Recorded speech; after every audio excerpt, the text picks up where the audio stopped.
नमस्कार साथियों, सबसे पहले मैं क्षमा चाहूँगा कि कल अपना वीडियो मैं अपलोड कर नहीं कर पाया। एक बार फिर से आज आपका अपने पुराने एजुकेशन पे हार्दिक स्वागत और अभिनंदन करता हूँ।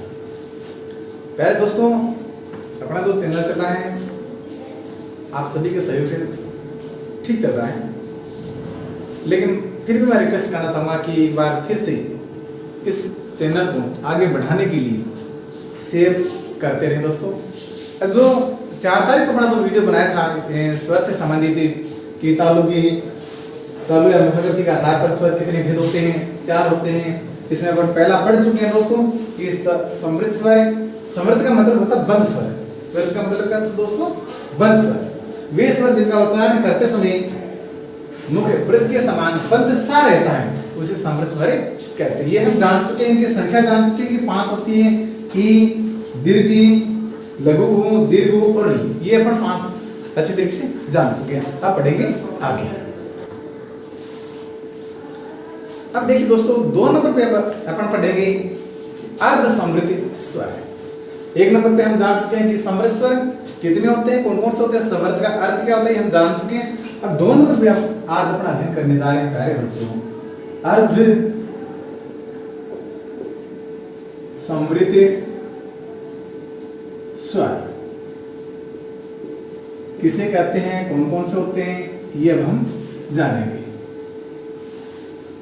कि अर्ध समृद्ध वे स्वर होते हैं प्यारे बच्चों दोस्तों कि जिनका उच्चारण करते समय मुंह है या मुंह की स्थिति है वो आधा बंद सा रहता है। यानी इनका उच्चारण करते समय मुंह की जो आकृति होती है वो कैसे रहती है, आधी बंद सी रहती है। जैसे चलो परिभाषा देखो कि वे स्वर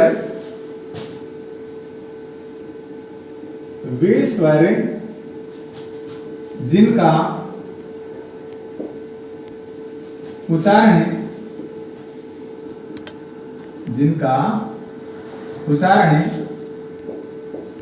करते समय मुंह है समृद्ध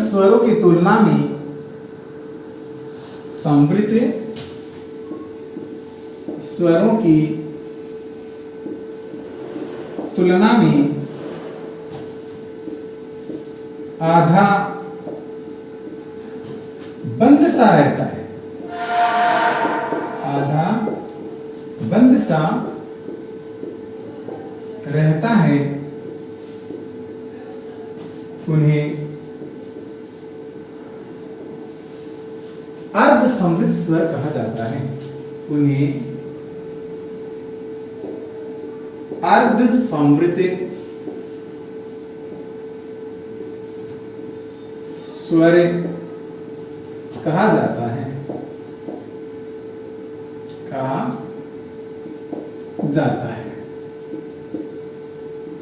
इनकी संख्या कितनी होती है दोस्तों, तो इनकी संख्या मैं बता देता हूं आपको, 2 होती है। कितनी होती है दोस्तों, इनकी संख्या 2 होती है। कौन कौन से होते हैं,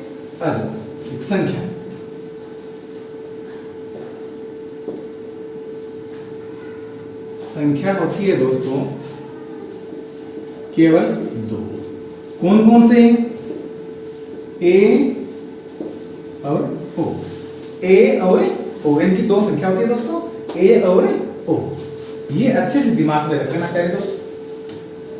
हमारे सामने अर्ध स्वरों की जो संख्या है वो आ चुकी है। 2 संख्या होती है अर्ध समृद्ध स्वरों की, कौन कौन से, ए और ओ, ए और ओ। अब मैं बात करूं आगे, क्योंकि 2 नंबर पढ़ चुके हैं, तीसरे नंबर पर मैं बात करने चाहूँ दोस्तों, तो वो होता है विवृत स्वर। 3 नंबर पे पढ़ेंगे अपने विवृत स्वर। 3 नंबर पे विवृत स्वर किसे कहते हैं, कौन कौन से होते हैं, विवृत का मतलब क्या होता है, सब अपने जानेंगे। विवृत स्वर, इसका अर्थ होता है दोस्तों खुला। विवृत का मतलब क्या होता है, खुला, खुला अर्थात खुला स्वर अपन कह सकते हैं। तो इसके बारे में क्या था कि परिभाषा क्या होगी कि वे स्वर जिनका उच्चारण करते समय मुख पूरा खुलता है, यानी इन स्वरों का उच्चारण करते समय मुख है वो कितना कैसे खुलेगा, पूरा खुलेगा। और वो केवल और केवल एक ऐसा स्वर है दोस्तों जिसको बोलने से पूरा मुख खुल जाता है, यानी भरा भरा नजर आता है। वो स्वर कौन सा है? वो आ होता है। कैसे? चलो परिभाषा देते हैं कि वे स्वर जिनका उच्चारण करते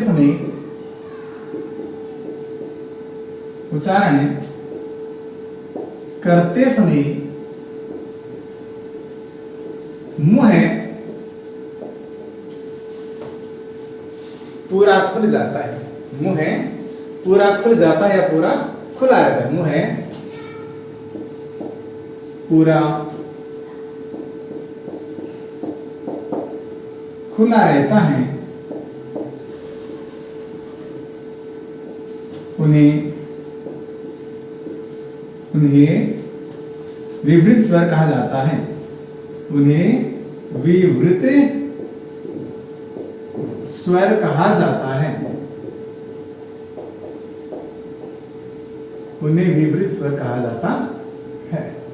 देखिए दोस्तों, तो वो कौन सा स्वर है? वो एक ही स्वर है। यानी इस स्वरों का यदि हम उच्चारण करेंगे तो मुंह पूरा खुलेगा। और इनकी संख्या होती है मेरे प्यारे दोस्तों, वो होती है, लिख लो, संख्या।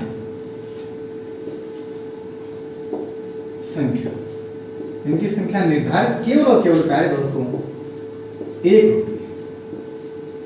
कितनी होती है? एक। कौन कौन से होते हैं? केवल एक होती है। तो उसमें कौन कौन से क्या है प्यारे दोस्तों? वो है आ। कौन सा है? आ। ये आ विवृत स्वर है। किस आधार पर पढ़ रहे हैं अपन? मुखाकृति या तालु की स्थिति के आधार पर अपन स्वर पढ़ रहे हैं, स्वर का वर्गीकरण कर रहे हैं। तो मेरे प्यारे दोस्तों, इनकी संख्या केवल एक है और वो क्या है? आ। कितने स्वर हैं? एक। आ। अब देखते हैं आगे मेरे प्यारे दोस्तों, नंबर 4 पर अपन पढ़ने चलेंगे, तो वो है अर्धविवृत स्वर। नंबर 4 पे अपन पढ़ते हैं दोस्तों, वो हमारे सामने है। जैसे हम पढ़ रहे थे समृद्ध स्वर, अर्ध समृद्ध, वैसे विवृत स्वर अब पढ़ेंगे अर्धविवृत स्वर। तो लिखो मेरे प्यारे दोस्तों, अर्धविवृत स्वर किसे कहते हैं, कौन कौन से होते हैं, ये अब हम जानेंगे। तो वे स्वर जिनका उच्चारण करते समय मेरे प्यारे दोस्तों मुख्य विवृत स्वरों की तुलना में, कौन स्वरों की तुलना में? इनकी तुलना में, विवृत स्वरों की तुलना में आधा खुला और आधा बंद सा रहता है। अर्थात विवृत स्वरों की तुलना में क्या होता है? जैसे इसमें तो मुंह पूरा खुला होता है और इसमें मुंह पूरा खुला नहीं रहता, आधा खुला सा रहता है। यानी समृद्ध स्वर है उनसे तो ज्यादा और विवृत स्वरों से कम मुंह खुला रहता है। इनकी संख्या क्या होगी वो देखते हैं। तो लिखो, वे स्वर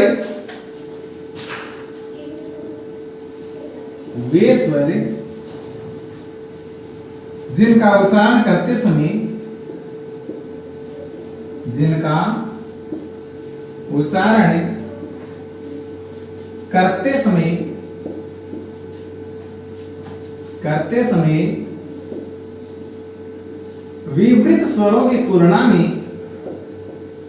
विवृत स्वरों की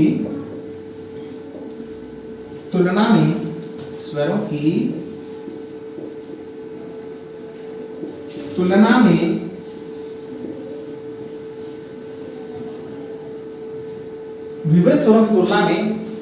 कम और समृद्ध स्वरों की तुलना में अधिक, विवृत स्वरों की तुलना में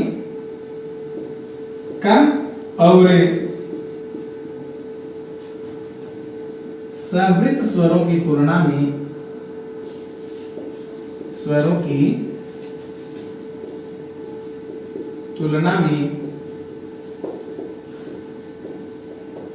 में अधिक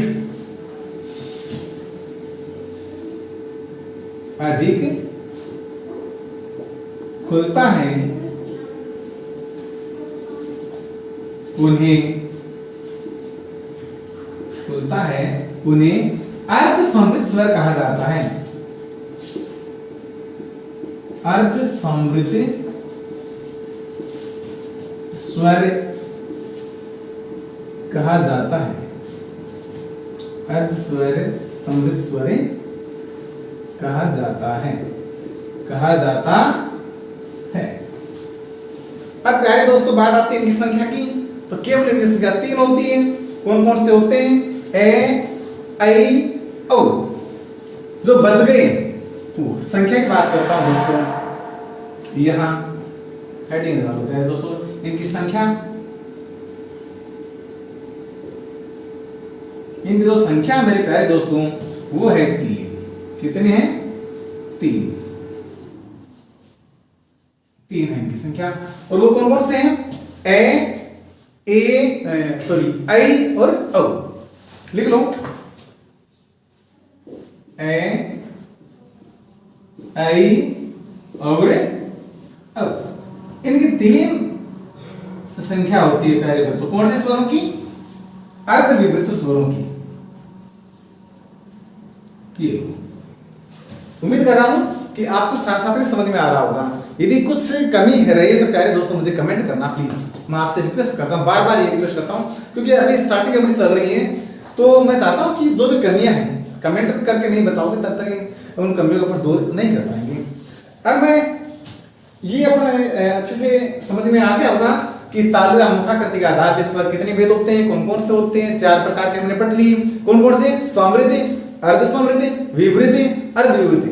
इनकी संख्या हमने जान ली कि समृद्ध स्वरों की संख्या कितनी होती है, अर्ध समृद्ध स्वरों की संख्या कितनी होती है, विवृत स्वरों की संख्या कितनी होती है और अर्ध विवृत स्वरों की संख्या कितनी होती है, कौन कौन सी होती है, हम जान चुके हैं। अब हम पढ़ेंगे अगला जो भेद है वो पढ़ेंगे नासिका या सानुनासिकता के आधार पर स्वरों के भेद। ठीक है दोस्तों, आइए दोस्तों अब पढ़ते हैं आगे। 5वें नंबर पे अपन पढ़ेंगे किस आधार पे? नासिका, सानुनासिक या इस आधार पर अपन पढ़ेंगे। नंबर 5 नासिका कह सकते हैं, नासिका कह सकते हैं, सानुनासिक कह सकते हैं। सानुनासिक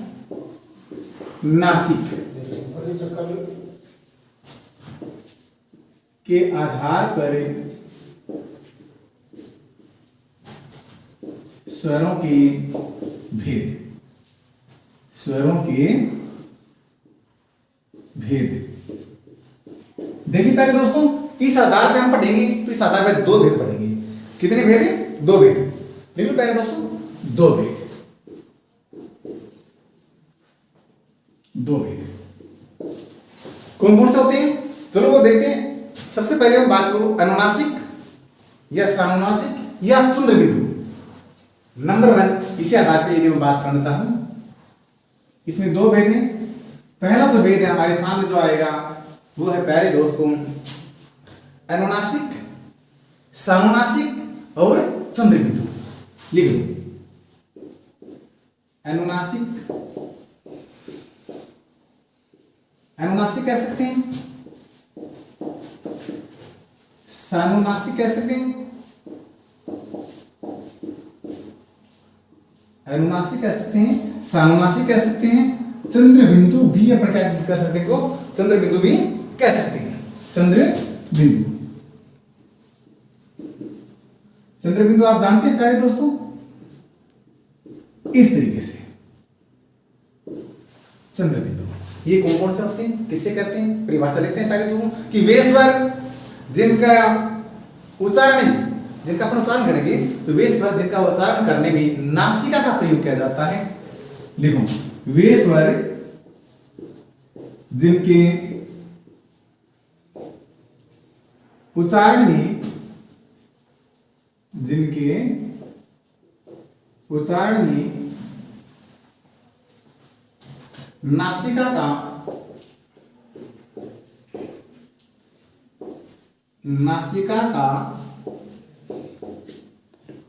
प्रयोग किया जाता है, प्रयोग किया जाता है। अर्थात इसका मतलब क्या? अर्थात इनका उच्चारण करेंगी तो जब जो मुंह से उच्चारण करेंगी तो मुंह के साथ साथ में नासिका का प्रयोग भी करेंगे, अर्थात मुख के साथ साथ नासिका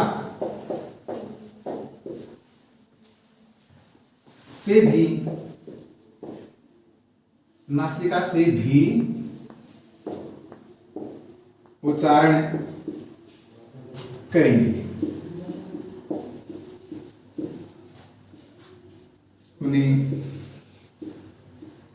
उन्हें नासिक, सानुनासिक या चंद्र बिंदु स्वर कहते हैं। उन्हें नासिक,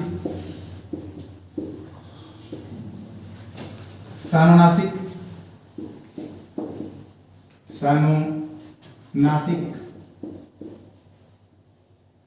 स्वर कहा जाता है, स्वर कहा जाता है। समझ में आ रही है दोस्तों? उन्हें नासिक, सानुनासिक स्वर कहा जाता है। अब मैं बात करूं आगे, एक छोटी सी बात और बात बताना चाहूंगा कि ये जो चंद्र बिंदु, ये जो मैंने यहां चंद्र बिंदु जो लगाई है, पहले दोस्तों ये जो चंद्र बिंदु लगाई है इसके ऊपर थोड़ा सा गौर करें कि ये चंद्र बिंदु से जिस शब्द के ऊपर लग जाती है वो शब्द सदैव तद्भव होता है। ध्यान रखना, तत्सम कभी नहीं होगा। ये आपके लिए मैं बोनस के रूप में बता रहा हूं कि अगर लिखना चाहूं तो नोट लगा के लिख लो, नोट या विशेष विशेष लिख के लिख लो बेटा दी। विशेष क्या होगा कि चंद्र बिंदु या नासिका या अनुनासिक लगा हुआ स्वर या इनसे बना हुआ शब्द कभी भी तत्सम नहीं होता, सदैव क्या रहेगा? तद्भव रहेगा। लिख लो, चंद्र बिंदु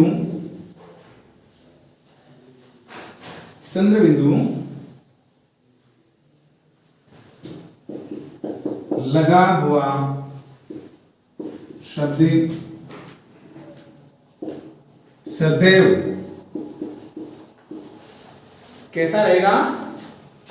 तद्भव रहेगा। तद्भव